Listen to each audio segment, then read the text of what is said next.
asalaamaaleykum maa leen nuyu yéen ñëpp di leen sant di leen gërëm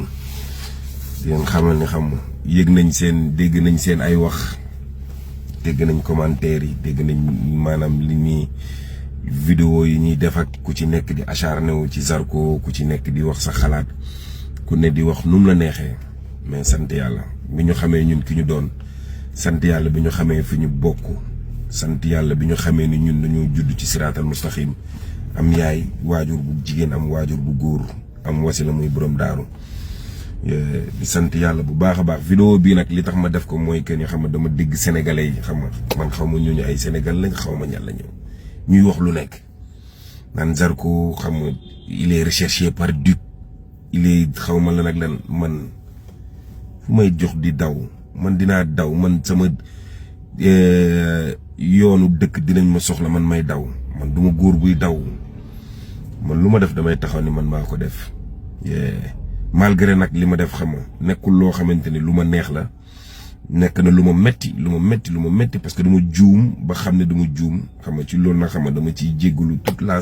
population Sénégal maa ngi leen di jéggalu bu baax a baax ñi nga xamante ni xam nga ñu ngi xel mu sell quoi ñi nga xamante ni xam nga basé wuñu ci benn acte rek bëgg juger nit ki wala bëgg ko coller benn étiquette boo xamante ni yàlla mi ñu tiim xam nañ ni étiquette boobu nekkul ci waa ji ñuy wax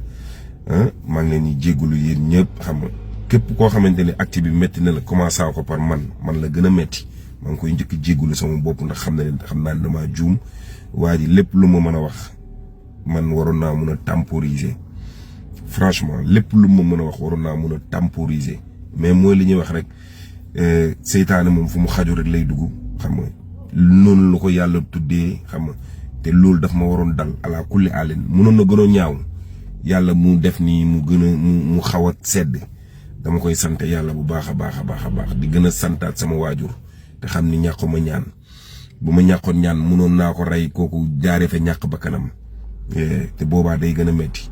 kon donc sant yàlla bu baax a baax bi ñu wanee lii ci suñu début carrière parce que mooy li ñuy wax rek doomu aadama bi moom boo nekkee ci yoon di nga gis lu nekk te yàlla buy defar day mel ni ku yàq kon donc maa ngi jéggaluwaat surtout Sénégal ñi nga xamante ni dañoo bëgg làmb surtout les amateurs de la lutte man amateurs yi ñoo may supporter dama bëgg xam nga di jéggaluwaat aussi la communauté de Grand Yoff zone 7B de Grand Yoff di leen xamal ni seen doom dafa juum dama def erreur et je l'assume dama xam ni man dama juum kon donc amul leneen loo xamante ni war naa ko mën a wax nit ñi nag dinañ wax lu leen neex dinañ def lu leen neex dinañ jël Zarko collègue ko benn étiquette boo xamante ni moom la ñu sentir di saaga di wax loolu lépp anyway garaawal ñun ñoo opté nekk mbër lépp lu ñu dégg rek dañ koy jël ak philosophe ñu jéggal nañ ñëpp li nga xamante ni mooy lu ci négatif dañ koy tegee de côté lu ci baax ñu jël ko def ko comme ay conseil mais bu leen wax Zarko dafa daw vidéo bi li tax ma def ko heure bi je l'ai fait presque à 7h et quelques c'est parce que dama jot convocation wu dikk te damay dem wuyu ji man dañ ma woo damay dem wuyu ji xool lan nan may doyee man ak sama avocat mais man duma daw xalaatuma ko parce que li ma def noonu dama koy assumer te xam naa ni dama juum te erreur la te l'erreur est humaine te tamit qu'on dit la vérité defuma loo xamante ne xam nga lu ñu naan xam nga lii mooy loolu erreur la def nañ erreur kon donc sant yàlla bi ko yàlla yamalee foofu ñuy sant yàlla bu baax a baax kantaan ak keneen ku lu waay wax yow la engagé yow la concerné man bi nga xamante ni maay ndey mbili bi li nga wax moom intéressé wu ma say saaga duggul fii dégguma la xam nga xaw ma waa anyway yow la quoi saagal waxal lu la neex yow la concerné li ma yéene aussi tamit yow yaa ma ko yéene mais doo yàlla doo yenente comprendre nga man budul yàlla moom lu dul yàlla neen la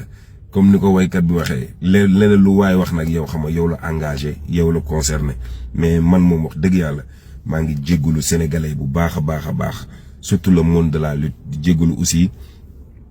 sama adversaire di jégalu samay fans aussi bu baax a baax a baax a baax a baax a baax a baax di leen wax ni xam nga Zarko bëggoon na dem xeex bi mais yàlla dafa def mu am lu ko tënk mu mujjee bañ a xeex mais loolu xam nga moo ko yóbbee ba mu def erreur bii nii donc maa ngi ciy jégalu sénégalais bu baax a baax a baax a baax a baax dama juum quoi maa ngi jégalu bu baax a baax a baax a baax a baax parce que man sama bopp ci guddi gi même amoon naa gàcce sax toog foofu sama ay nawle di ma gis parce que li ma def man xam naa ni man du yoon man li ma def xam naa ni juum naa moo tax xam nga di ku ci nekk ngi wax nag di wax nu mu la neexee surtout ñi nga xamante ni ñu ngi woon foofu ñu ngi naan Zarko dafa daw Zarko dafa lii non man lu may dox di daw xam naa ni xam nga xajatuma foofu ma génn foofu xam nga dem nekk ci sama jàmm ba sama heure jël vol jot ma jël vol ñibbisi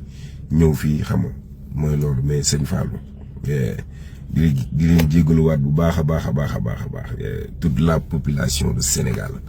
tous les amateurs de la lutte xam nga képp kuy Sénégalais rek ak foo mën a nekk ci àddina ci kaw suuf ci acte boobu noonu man Zarko maa ngi la ciy jégalu quoi surtout sama adversaire bi nga xamante ni moom nigérien la Kabiru ñu ngi koy jégalu bu baax a baax a baax a baax a baax peace and love jaa ngeen jëf